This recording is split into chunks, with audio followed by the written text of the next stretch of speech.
I was 8 years old when my world shattered like a fragile mirror, smashed without warning. It was a stifling summer afternoon in the suburbs of Georgia. The sky blazed a fiery orange-red, peaceful in a way that felt fake. I sat in the back seat, clutching a worn-out teddy bear, my small backpack resting on my knees. My mother was driving, and my father hadn't said a word since we left the house. No one told me where we were going, but I recognized the road. It led to Grandma June's house. I wasn't afraid. I loved her. She always greeted me with a hug that smelled like cinnamon and fresh-baked pie. But that day wasn't like before. The car stopped in the driveway. The engine stayed on. No one turned it off. My mom turned around in her seat, eyes so heavy I forgot how to breathe. "You'll stay with Grandma for a little while, okay? We just need to sort some things out." Her voice was low, as if every word had to be swallowed slowly to keep from shaking. I didn't fully understand, but I remember one thing clearly. She didn't meet my eyes. My father kept staring straight ahead, hands gripping the steering wheel until his knuckles turned white. No goodbye hug, no forehead kiss like every other time, just a flat sentence, like they were dropping me off at some motel. I stepped out, not even noticing when the bear slipped from my hand. Grandma June was already at the door. Her gentle smile was still there, but her eyes were red. She wrapped me in her arms, her thin hand brushing my back. But all I could hear was the sound of the car reversing behind me.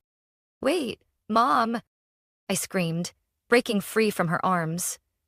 My little legs chased after the car as it slowly backed out of the driveway, praying that anyone, would turn around. But no one did. No window rolled down. No head turned. The silver-gray SUV turned onto the main road, leaving behind a cloud of dust and a child standing alone at the end of a long driveway. I stood, frozen in place. Grandma June called my name, but her voice barely reached me. I kept my back to her, eyes fixed on the empty road, where the people I once called Mom and Dad had disappeared. Like a story I was never meant to believe. That night, she made my favorite mac and cheese. The plate was neatly set, a glass of milk on the right, napkin folded into a triangle. But I couldn't eat. She sat across from me, took a few bites, then quietly rose from her seat. No scolding, no pressure. She just pulled a chair close to my bed, brushed my hair gently, and sang a lullaby like a soft breeze. The lights went out. I turned my face into the pillow, trying not to make a sound. But I failed. I cried. Small, quiet sobs that didn't stop, not because I was hungry, not because I was scared, but because of one crushing question. Why? Why wasn't I enough for them to stay? The next morning, I dragged a chair to the window and watched every car that passed the main road. My heart clenched at every engine sound. But no one stopped. No one came back. The days turned into weeks, then months. No messages, no calls. Not even a cold postcard saying they were still alive. Only Grandma June stayed. She never let me drown in sorrow. She woke up early every day, made full breakfasts. She drove me to school, listened to every assignment I struggled with. Every time I asked quietly, "Are they coming back?" she would gently place a hand on my shoulder and say, "Some adults just aren't ready to be parents. But that was never your fault, Ivy." I nodded, but inside I was hollow. I didn't understand how a parent's love could be that fragile. All I knew was everything changed that day. And I had to learn how to grow up in the silence that slammed shut behind that car door. In those early years living with Grandma June, I learned resilience, not by forgetting the past, but by slowly building a new reality in that weathered white house in Savannah. Grandma June was the principal of a public high school.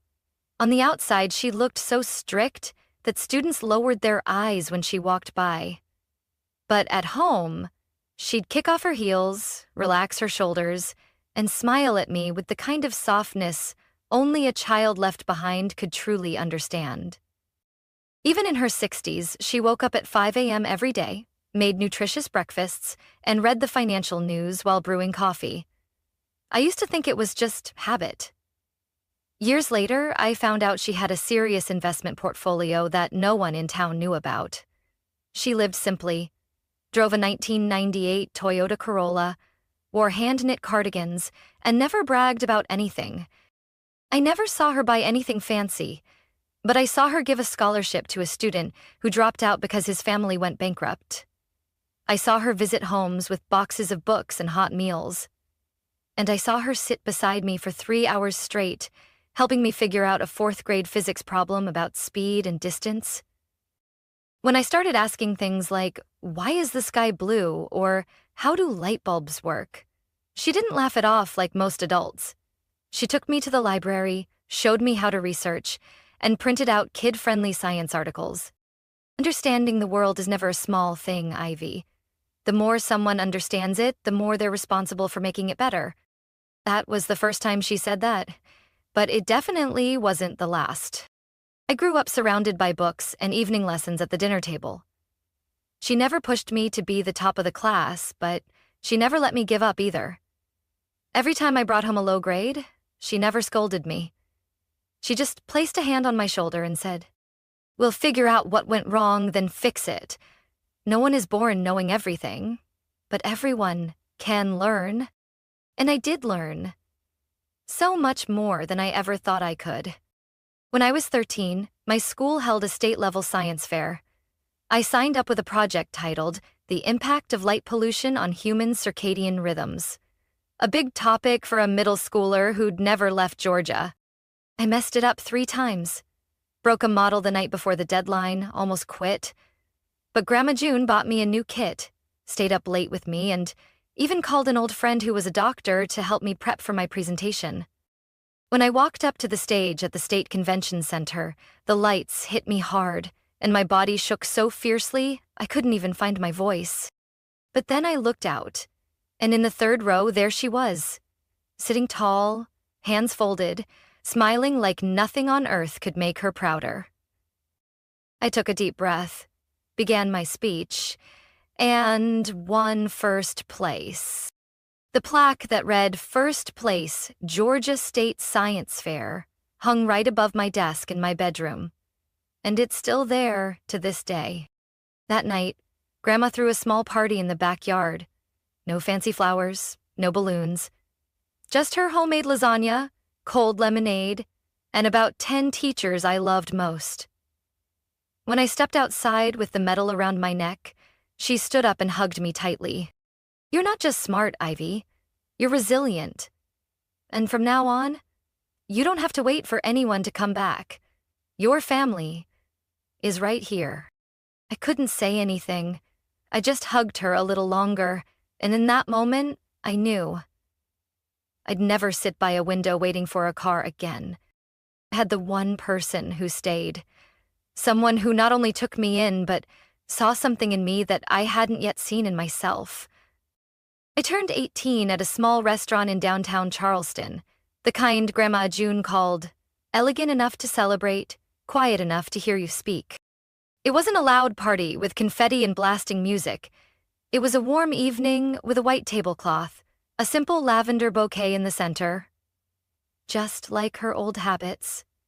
Close friends, former teachers, and a few kind neighbors were all there.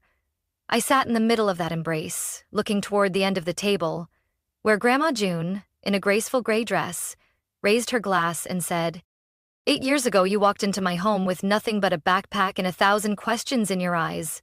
Today you sit here, independent, brave, and shining. I couldn't be prouder." Everyone clapped. I tried to stay calm, but my nose stung with tears. When the dinner ended, she called me over and handed me a faded blue velvet box. "18th birthday gift," she said softly. "Not to wear, to remember." I opened it. Inside was a delicate white gold chain with a tiny, intricate key pendant. "What does it open?" I asked.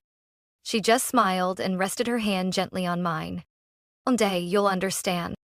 I didn't ask again. But I didn't know. It would be the last gift she ever gave me, with her own hands. 3 months later, I got a call from the hospital on a Tuesday afternoon. I was at school, having just turned in my final presentation, when my phone buzzed in my pocket. I thought it was my friends asking to grab food. But on the other end was a nurse. Her voice urgent, light as wind, but cold down my spine. Ivy, your grandmother June has been brought to the emergency room. Her heart stopped on the way here. I ran to the hospital like someone without a destination. By the time I arrived, they had already draped the white sheet over her. The world in front of me went dark. The funeral was held that Saturday. At the old church she used to take me to every holiday. Every pew was filled with former students, colleagues, and people she had helped without me ever knowing. I sat in the front row, fingers clenched around the key pendant, my chest hollow. And then they appeared. The church doors opened, the fresh outdoor air pulled taut like a violin string. I turned my head, and my heart pounded. My parents. I hadn't seen them in 10 years, no texts, no postcards, no birthday calls. My mother still wore her old hairstyle, but now dyed, a pricey coat on her shoulders. My father looked exhausted in a well-pressed suit. They walked in like they belonged there, as if they hadn't abandoned an 8-year-old child on someone else's porch. They came straight toward me. "My love?" My mother started, reaching for my hand. I pulled back immediately. "We've come to take you home," my father cut in. "After all, you're only 18. Legally, we still have guardianship in some matters." I rose from my seat, meeting their eyes without flinching. "No, I'm not going anywhere. This is my home." My mother sighed. "Don't be stubborn, Ivy. You don't understand. There are things you don't know, and her estate—" I turned away, but a man's voice rose behind me. "She's not going anywhere. And actually, there are a few things you two need to be informed of." A tall man in a dark suit stepped forward. In his hand was a brown leather briefcase. His expression was cold, but professional. "I'm Daniel Shore, personal attorney to the late June Richardson." I moved to stand beside him. Daniel opened the case, pulled out a thick folder, and said clearly, "According to the legal will drafted 3 years ago, Mrs. June Richardson leaves her entire estate, including 3 properties in Charleston, a stock portfolio valued at over $42 million, and full control of the Richardson Educational Trust, to her granddaughter, Ivy Richardson." Silence fell over the entire room. I heard my mother gasp, my father step back, but Daniel wasn't finished. In addition, Mrs. June officially completed the guardianship transfer when Ivy was 14 years old. The two of you are no longer her legal guardians under any circumstances. I tightened my grip on the key-shaped pendant. The key wasn't just jewelry. It was proof that Grandma had prepared everything, and trusted I'd know how to stand on my own. The air inside the church turned almost solid after Attorney Daniel Shore's statement. My mother went pale. My father stared at the stack of papers on the table as if, by looking long enough, the numbers might disappear. They didn't, and I was no longer the child they once left on a stranger's porch. Daniel slid another set of documents toward them. "These are the legal copies. You both signed the relinquishment of guardianship in 2014 and ignored every court notice during the proceedings. The court issued a final order granting full custody and protection to Mrs. June Richardson." My father clenched his jaw, eyes still fixed on the papers. "We never received anything. Someone must have hidden," Daniel interrupted, still calm and professional. "I personally filed the documents and signed off on every contact attempt.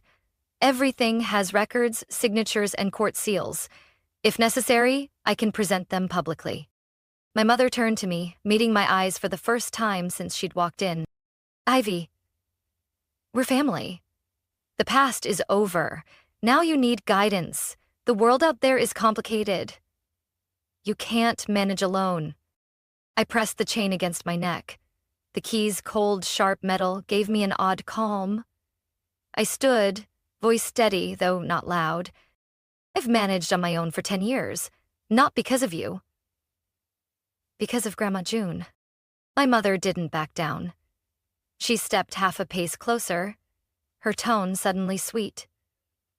Too sweet. You don't understand. We can start fresh. We can run this estate together. Build a future. I let out a small laugh. No bitterness, just the smile of someone who finally sees the true face of those who once broke her. If Grandma hadn't left me anything, would you be here? Silence. I didn't need their answer. Their eyes confessed everything. I turned to Daniel. Do they have any legal rights left? He shook his head slightly. None. Mrs. June handled it all. And under the will, the entire estate is yours. Without conditions. My father leaned back, exhaling as if he'd heard a death sentence. My mother stood rigid, fists clenched. Then she spat out words like a slap. You'll regret this. A kid like you knows nothing about running a whole empire. I didn't blink. I know that a child once abandoned, survived, learned, rose, and now runs that empire. And you? You showed up only when you smelled money. Daniel stepped beside me, ready to close the matter, but I raised a hand. I had one last thing to say. I looked at my father, the man who'd gripped my shoulder like a stranger during that drive 10 years ago, and said, I don't hate you for leaving me. I hate that even now, you still don't see what truly matters. My mother's eyes widened, about to argue, but Daniel signaled the usher at the back. I'm afraid we must end this meeting. If you wish to contest, we'll see you in court. I remained motionless as they walked out of the little room in the church. They didn't look back. And this time, I no longer wished they would. I glanced at my palm. The key lay there, icy, razor clear like the truth. I whispered to myself, You saw this coming, didn't you, Grandma? Walking into the hall, sunlight streamed through stained glass and hit me head-on. A strange feeling washed over me. Lightness. I no longer had to prove anything to them. I only had to live up to the trust of the one person who had truly loved me. After the tense confrontation, Daniel asked me to stay a moment. He placed a thick ivory envelope on the table, the handwriting unmistakably Grandma's, the same script on notes, reminding me to take a coat or wishing me luck in lunch boxes all those years. Ivy. Open only when you're truly ready. I remained in the small room behind the church. It was so quiet I could hear the paper rustle as I tore the seal. My hands trembled, not from fear, but from knowing Grandma June was no longer there to explain anything. The first sheet held just one line. If you're reading this, everything has unfolded exactly as I expected. I sank into a chair, drew a deep breath, and began to read. My dearest Ivy, if this letter is in your hands, your parents have likely returned. Just as I once feared and just as I prepared for. There are things I never wanted you to know, but now you deserve the whole truth, so you never blame yourself for even one more second. When you were 8, your parents, Robert and Diana, tried to transfer all my assets and shares in the Richardson Foundation into their names while I was traveling on business in Denver. They did it behind my back, using documents stolen from my office safe. They thought I was just a principal, an old, simple woman too naive to manage an investment system. They were wrong. I found out early. Instead of suing them, I called them in one last time and gave them 2 choices. Leave Charleston forever and never return, or I'd expose everything publicly. They chose the money, and to protect their image, they also chose to leave you behind. No hesitation, no apology. I had to pause. My throat tightened. I gripped the page until it crumpled. So, I wasn't abandoned out of poverty or hardship, as I had comforted myself. I was left because I was worth less than a botched investment. I read on. I hid this truth not because you were weak, but because you deserved a childhood free from greed and betrayal. You needed a chance to grow up believing you were still loved. And if I had to do it again, I would shield you just the same. But now that you're strong enough to face them on your own, you must know, none of this was your fault. They didn't leave because you weren't good enough. They left because they weren't kind enough. I was no longer that child staring down the road, wondering if love could return in a rearview mirror. She continued, "You are a Richardson, and we, women with this name, don't topple easily. I didn't leave you this estate for revenge. I left it for you to build. If they come back, they'll try everything. Sweet words, tears, even lies. But remember this, a decade without their presence didn't break you. It shaped you. You're here not by accident, but by strength, and you owe no one an explanation for that. Use the key not only to open a safe, but to open whichever door you choose, a door to freedom, kindness, and power they never imagined you could wield. Love doesn't come from blood, Ivy. True love comes from action, from choosing to stay when things are hardest. And I chose you every single day. With love. Grandma." I folded the letter, placed it on my lap, and sat in silence for a long while. There was no more anger inside me. Only clarity. That I wasn't abandoned because I wasn't enough. I was left behind. Because I was a threat to their greed. And that, contrary to everything I once believed, didn't make me weaker. It made me stronger. I no longer needed an old key. I was ready to open a door of my own. 3 months after the funeral, I thought everything had finally settled. I spent most of my time at the Richardson Foundation headquarters, taking over the scholarship programs Grandma June had established, getting familiar with the legal team, accounting division, and the investment board she had personally run for over 2 decades. I learned to ask questions, read financial statements, analyze risk. Everything was new, but I walked in as someone who'd been waiting for this chance my entire life. But those who once abandoned me didn't disappear so easily. During those 3 months, my parents took turns sending complaints to the law office, hiring 2 separate legal firms to try overturning Grandma June's will. Their reasons kept changing. From her mental health was unstable, to the will was drafted under pressure, even claiming Ivy lacks the capacity to manage the estate and requires temporary financial guardianship. All attempts were denied. Each time they failed, I thought it would be over. But then, on a Monday morning, I got a call from the front desk. "Ivy, they're here. They don't have an appointment, and they're refusing to leave." I left the meeting room immediately, walking straight into the main lobby of the high-rise building where the sign read, "Richardson Foundation, since 1971. And, just as I expected, there they were. Robert and Diana, dressed like they were attending a business conference, but their eyes flared, like they were ready to slam fists on the table. I descended the marble steps. The sound of my heels echoed across the lobby. My mother spoke first. "Ivy, we need to talk." Privately. My expression didn't change. "Every legal matter from you has been answered by counsel. If you continue to cause disruption at headquarters, I will have security escort you out." My father cut in, his voice tight with restrained fury. "Her granddaughter has no right to run a foundation of this size. This is a family estate, and we're the only legal relatives left." I gave a small smile and nodded to security. "Then please proceed to conference room 4. We'll talk one last time." 10 minutes later, under bright lighting and behind closed, soundproof glass, we sat facing each other. I was at the head of the table. My parents sat across.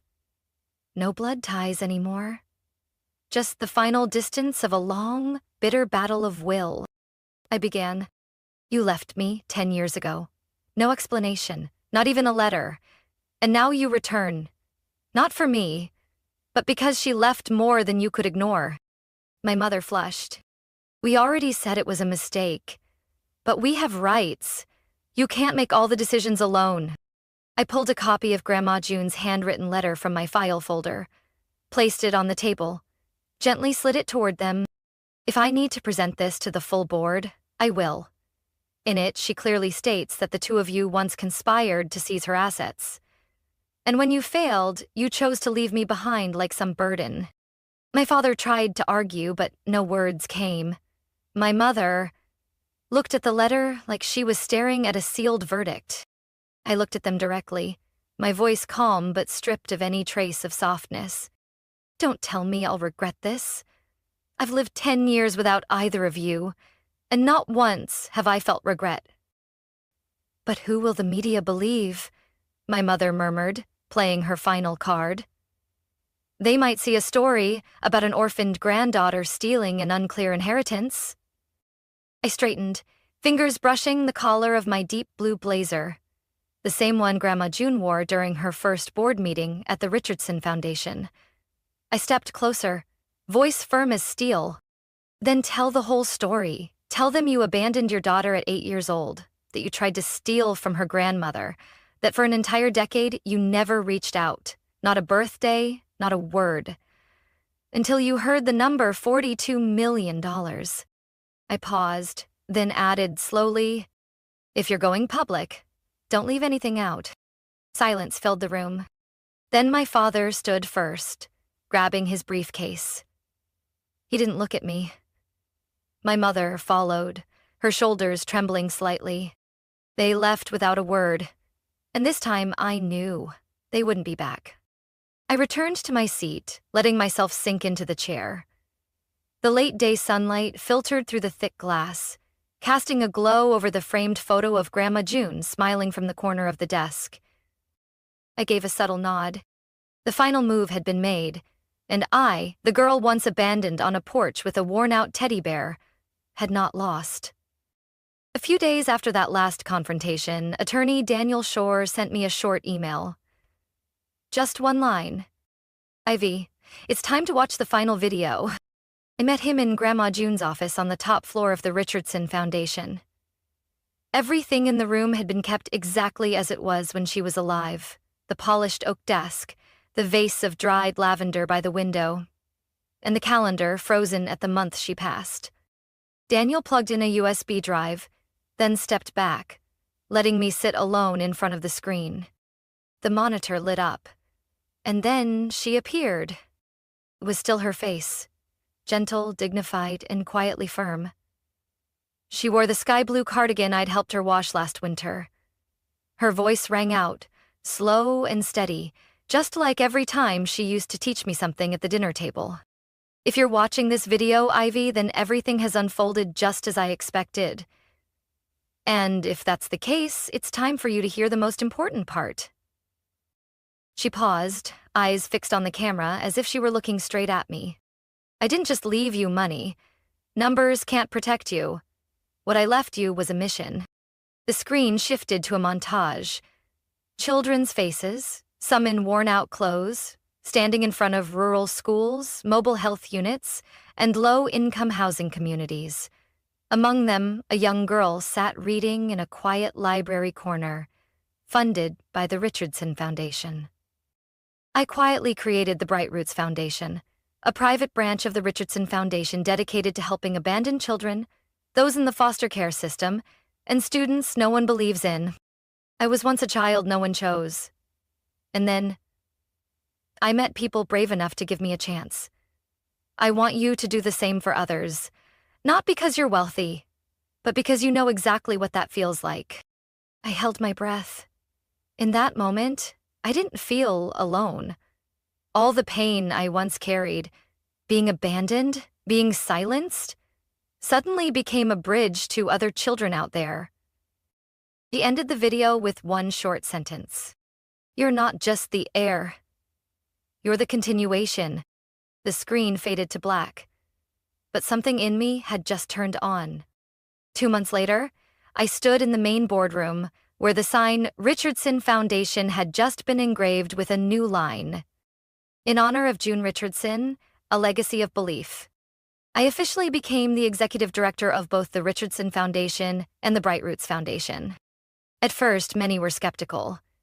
An 18-year-old girl stepping into the role once held by a seasoned educator of 30 years? But during my first board meeting, I wore her old wool blazer and presented a 3-year plan to expand STEM scholarships for rural girls. I delivered my presentation clearly, with no appeal to emotion. When I finished, there was no applause, just the quiet nods of those who had once worked beside her. They didn't have to say it. I knew. They saw her in me. I didn't change her office. I kept her desk, and even the old ticking wall clock stayed just as it was. And I still commuted in the 2001 Toyota Corolla she left behind, even though I could afford any car on the market. It was a symbol, not of thrift, but of roots. And every time I stepped out of that car, badge around my neck reading executive director, I didn't think of power. I thought of the children who were never chosen. The girls, still waiting on a donated laptop to learn to code. The boys, no one had ever asked, "What do you want to be when you grow up?" I didn't use wealth to prove my worth. I used it to create value. And I knew if she were standing in that hallway, watching me through the glass, she'd nod, smile, and say, "You did it, Ivy. Not just survived. You made it matter." Ivy's story isn't just a journey to reclaim justice. It's a powerful reminder that sometimes true family doesn't come from blood, but from those who choose to stay when everyone else walks away. Ivy turned pain into purpose, inheritance into responsibility. She didn't just survive abandonment, she rose to lead a mission of compassion, passing on light to children once forgotten, just like she once was. What do you think about Ivy's decision? Would you have the strength to do what she did? Share your thoughts below, and don't forget to follow the channel for more powerful stories about family and life.